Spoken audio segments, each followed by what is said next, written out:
एक कविता ने लाखों छात्रों को मोटिवेट कर दिया था और वो कविता बोलने वाले कोई और नहीं हमारे शशि शरण सर थे। जगह यही था, बच्चे यही थे। बस उसका पार्ट 1 जो है आप लोगों ने सुना था कि बन डीएसपी लौटूंगा, बन डीएसपी लौटूंगा।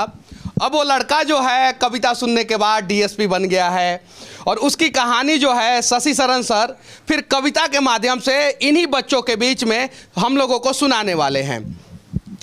सर वो पंक्तियां मैंने कही थी, उसके बाद आज मैं कह रहा हूं कि बाप खींचता रिक्शा माँ मांजती थी बर्तन, बाप खींचता रिक्शा माँ मांजती थी बर्तन, खुद से आंख मिला ना पाता तोड़ दिया मैंने दर्पण, उस टूटे दर्पण में मुझको मेरी टूटी किस्मत दिखती थी, मैया मेरी सबसे छुपकर हर रात सिसक कर रोती थी। बापू का संघर्ष बड़ा था, जमाने भर से ताना था, बहन आधा पेट थी खाती, भूख नहीं है बहाना था, फटे जेब थे फटे थे कॉलर उनको भी सिलवाना था, बापू को था दर्द बहुत पर रिक्शा खींचने जाना था। कलम के साथ ही रिश्ता था, कलम दिन रात में घिसता था, हाथों में पर गए छाले पर जरा नहीं सिसकता था, नैन में तेरे जो सपना था वो हम सब का अपना था और उसको पूरा करने को मुझको तो आग में तपना था। छत जो घर की टपक रही थी उसको भी तो भरना था, जिस कर्म को जन्मा लाल तूने उस कर्म को पूरा करना था, पर्वों से नाता तोड़ दिया, घर से भी मुख मोड़ लिया, पत्थर बहुत थे राहों में गिन गिन कर सबको तोड़ दिया, तो मैया को अब बतलाना है सपना उसका साकार हुआ और देख लाल आज उसका वर्दी में तैयार हुआ। तो माँ मैं अब तुमको बतला दूं, तो माँ मैं अब तुमको बतला दूं, पहले वाली बात नहीं, वो पहले जैसे दिन नहीं और पहले जैसी रात नहीं। अब बहना को कह देना आधा पेट न खाना है और कह देना पिताजी से अब खर्चा नहीं भिजवाना है, न तुझे मांजना है बर्तन न बापू खींचेगा रिक्शा, देख सब दुख दूर किया पूरी कर दी हर इच्छा, देख सब दुख दूर किया पूरी कर दी हर इच्छा। कठिन तपस्या थी मगर मेहनत मेरा हथियार था, गुरुओं से लेकर दीक्षा तेरा लाल रन को तैयार था, सब्र का मैया बांध न टूटा मैं गला किस्मत का घोट गया, देख तेरा लाल तुझ तक बन डीएसपी लौट गया। तो इसको बोलते समय और लिखते समय मैंने जाने कितने रातों को मैंने गवाया है हमने जी इसके पार्ट 2 के लिए। और बस उम्मीद यही है कि ये छात्र जो गांव-गांव से निकल के आते हैं, कितने लोग इसमें किसान के बेटे होंगे मैं नहीं जानता, ये ऐसी कमरों में बैठकर पढ़ रहे हैं क्योंकि इनके माँ बाप जो है खेत में इस भरी दोपहरी में बैठकर हल जोत रहे हैं, ये वैसे परिवार के बच्चे हैं। तो इनका दुख दूर करना है, इनको पढ़ना होगा और इनको पढ़ने के लिए अगर किसी चीज़ की आवश्यकता पड़ेगी तो मैं खड़ा हूँ, खड़ा था और खड़ा रहूँगा। बड़ा दुख होता है जब ऐसे बच्चे जो है पूरा हिम्मत और हौसला के साथ पढ़ाई करते हैं, अपने माँ बाप का सपना साकार करने के लिए, उनके दुख को दूर करने के लिए, उनका इलाज कराने के लिए, और जब इनका पेपर लीक हो जाता है, जब इनको तारीख पे तारीख मिलता है, जब रिजल्ट गलत तरीके से घोषित कर दिया जाता है तब बड़ा दुख होता है। देखिए ये बिहार की विडंबना रही है, बिहार का पौराणिक इतिहास बड़ा समृद्ध रहा है, लेकिन बिहार न जाने किन कारणों से, खासकर बीपीएससी न जाने किन कारणों से बदनाम हो रहा है। ये आयोग की छवि इतनी धूमिल हो गई है कि इसको बचाना मुश्किल सा लग रहा है। पेपर लीक हुआ, क्या हुआ आपने देखा, और मैंने जब देखा उस सेंटर को जाके, आपको याद होगा और मुझे भी याद होगा कि वो घटना क्या थी। तो आयोग को इस पर विचार करना चाहिए। अब ये कौन लोग हैं जो बीपीएससी की परीक्षा देते हैं? ये बड़े बड़े अंबानी अडानी के बेटे नहीं हैं, ये किसी मध्यम वर्गीय परिवार से आते हैं जो सरकारी नौकरियों के पीछे भागते हैं। अगर जिनके पिताजी आज भी 2-4 करोड़ रुपया का 5 करोड़ का संपत्ति रखे हैं, वो अपने बच्चों को अपने नजरों के सामने रखते हैं, बढ़िया सा एसी दुकान खुलवाते हैं और बैठ के धंधा करवाते हैं।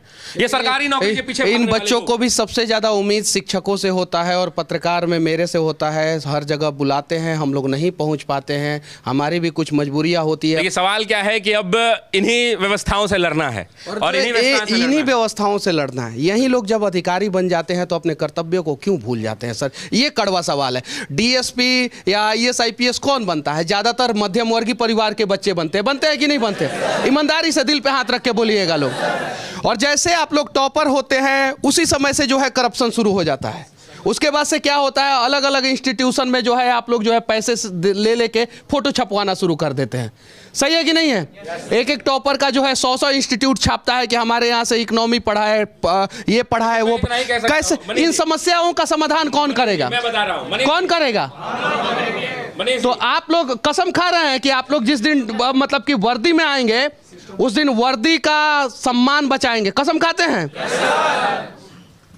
देखिए सवाल यह है कि बदलाव कहीं ना कहीं से तो होगा, बदलाव कहीं ना कहीं से होगा, और भरोसा है मेरे अपने छात्रों पर कि ये बदलेंगे सिस्टम को, अगर ये सिस्टम में जा रहे हैं तो, और ये जाएंगे और जाके ये बदलेंगे, ये तय है। और एक बात याद रखिएगा, ईमानदार अफसर की एक से एक कहानियां धूमिल होती हैं। कुछ लोग के कारण ये बदनामी तो होती है, लेकिन ऐसे ऐसे ईमानदार अफसर हैं जो झुकते नहीं है, डिकते नहीं है, और उनके न जाने कितने ट्रांसफर हो जाते हैं, 3 महीना में ट्रांसफर होते हैं। तो वो वैसे लोग हैं जो समझौता नहीं करते हैं, और ये सब जाएंगे तो वैसे परिवारों से ये लोग आते हैं कि कहीं ना कहीं ये जाके समाज के अंतिम वर्ग के लोगों का आंसू पोंछने का काम करेंगे, ऐसा मेरा उम्मीद है इन छात्रों। क्या तो ट्रांसफर के डर से आप लोग नहीं ना डरेंगे? कसम खाते हैं ना? जिस समस्याओं को आप लोग फेस कर रहे हैं, एक बार रियलाइज कर लीजिएगा उन कुर्सी पे बैठने के बाद। जिस प्रकार से आप लोगों के माता पिता आज बीमार होंगे, माँ को साड़ी खरीदने का मन करता होगा कि किसी शादी में जा रही हूँ तो नई साड़ी पहन के जाऊँगी तो ज़्यादा अच्छा रहेगा, लेकिन वो लोग नहीं खरीदते हैं। कभी आप लोगों ने एहसास किया है PMCH में हमारे बिहार के लोग मर रहे हैं, एम्स में मर रहे हैं, क्यों? क्योंकि सिस्टम में बैठे सक्षम अधिकारी जो है ना, वो अपना अधिकार भूल गए हैं। बस उस चीज़ को याद रखिएगा लोग, नहीं तो आप लोग भी जब वर्दी में चले जाइएगा तो जो इस कंधे पे स्टार लगेगा उसके चमक में आप लोग खो मत जाइएगा। ये जिस दिन अगर आप लोगों ने याद रखा ना, उस दिन हमारा बिहार बदलेगा। जब मैं बिहार से बाहर जाता हूँ ना, तो लोग गर्व के साथ कहते हैं कि हाँ, एक लड़का है जो प्रयास कर रहा है। सफल नहीं होंगे हम लोग, लेकिन जब आप लोग साथ में प्रयास करेंगे ना, तो हम सब सफल होंगे। हम लोगों से भी गलतियां होती है, सर से भी होती होगी, आप लोगों से भी होती होगी, लेकिन उन गलतियों से सीख के हमें आगे बढ़ना है। आज देखिए, बिहार सबसे ज़्यादा IAS IPS पैदा करता है। भले वो बिहार में रहें या राजस्थान से तैयारी करें, फ़र्क नहीं पड़ता है, सबसे ज़्यादा बिहार के लोग बनते हैं। लेकिन वो बन जाते हैं ना तो नोएडा में फ्लैट खरीदते हैं, पटना में नहीं। बन जाते हैं ना तो मुंबई बेंगलुरु में जाके शिफ्ट होते हैं, अपने बच्चों को बाहर पढ़ाते हैं। आंध्र प्रदेश कैडर का एक IAS अधिकारी जो है ना, अपने बच्चे को आंध्र प्रदेश में पढ़ाता है, तेलंगाना का एक तेलंगाना में पढ़ाता है, महाराष्ट्र का महाराष्ट्र में पढ़ाता है, हरियाणा का हरियाणा में, पंजाब का पंजाब में पढ़ाता है। लेकिन बिहार के जब आप लोग अधिकारी बन जाते हैं तो अपने बच्चों को जो है बिहार से बाहर भेज देते हैं। आपके बच्चे कैसे, इसको कैसे बदलेंगे हम लोग, कैसे बदलेंगे? आज आप लोगों के ऊपर जो है जगह जगह पे लाठियाँ चलाई जा रही है कि नहीं? आप लोगों के सपनों को कुचलने वाला कौन है? वो हाथों में लाठी किसके है पता है? आप लोग, आप ही लोगों के बड़े भाई सीनियर लोगों के हाथों में है। वो लोग अगर कर्तव्य बोलेंगे कि चलो ठीक है, ये स्टार तुम अपने पास रख लो, लेकिन हम अपने बच्चों पे लाठी चार्ज नहीं करेंगे क्योंकि हमारे बच्चों का मांग सही है, तो शायद जो है ना हमारा सिस्टम बदल जाएगा। तो आप लोग जब अधिकारी बन जाइएगा तो वादा कीजिए कि आप लोग जो है सिस्टम पॉलिटिकल प्रेशर में नहीं काम करके जो है ना समाज के लिए और देश के लिए काम कीजिएगा, तब ये कविता का मतलब साकार होगा। वरना ये कविता सुन के और ताली बजा के और सैकड़ों लोग रिकॉर्डिंग करके जो है ना कोई फ़ायदा नहीं होगा। आज अगर आप अपने माँ का आंसू पोंछ रहे हैं और दूसरे किसी की माँ का आंसू नहीं पोंछ रहे हैं, तो समझिए कि आप इंसान नहीं हैं। अपने माँ के आंसू के साथ साथ दूसरे किसी के भी माँ के आंसू को पोंछना है।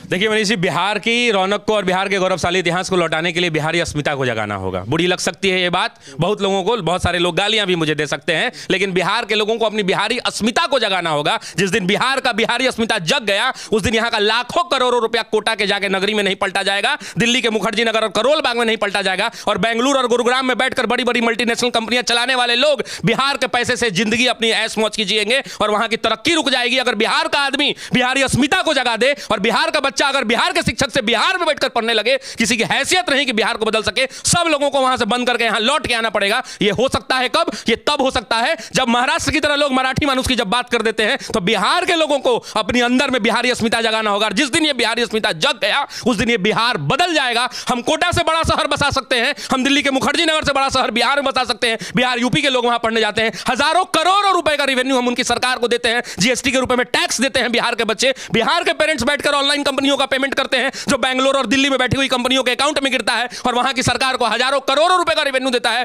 वो रेवेन्यू अगर बिहार में रुक जाए तो बिहार बदल सकता है, और बदलने के लिए बिहार के लोगों को बिहारी अस्मिता जगाना होगा, और बिहार के बच्चों को अगर बिहारी शिक्षक बिहार में रहकर पढ़ाए तो यह बिहार बदल सकता है। इसको कोई नहीं रोक सकता, इस बात को याद रखिएगा। चलिए, तो एक प्रयास किया जाए अपने बिहार को बदलने का, और इस प्रयास में जो है हम लोगों को किसी का टांग खींचना नहीं है। अगर सपोज आप लोगों को मेरा काम पसंद नहीं है तो मेरे पीछे मत पड़िए, आप लोग मेरे से ज़्यादा अच्छा काम कीजिए। सही है कि नहीं है? अगर आपका काम पसंद नहीं है मुझे तो मैं आपके पीछे नहीं पड़ूंगा, मैं आपसे ज़्यादा अच्छा काम करूंगा। और लाखों नहीं करोड़ों माँ इस इंतज़ार में है कि आज नहीं तो कल हमारा बिहार बदलेगा ज़रूर। तो उन करोड़ों माँओं के आंखों का आंसू जो है पोंछने की जिम्मेवारी जो है हम लोगों की है। बस चलिए एक प्रयास किया जाए। बाकी सर, शशि सर की कविता आप लोगों को कैसी लगी और आप लोग भविष्य में क्या करने वाले हैं वो आप लोगों के हाथों में है। बस वीडियो देखने वाले से मैं यही विनती करूंगा कि ये लोग तो तैयार हैं बिहार को बदलने के लिए, क्या 12 करोड़ बिहारी भी तैयार हैं बिहार को बदलने के लिए? अगर हाँ तो कमेंट बॉक्स में ज़रूर अपना राय रखें। जय हिंद।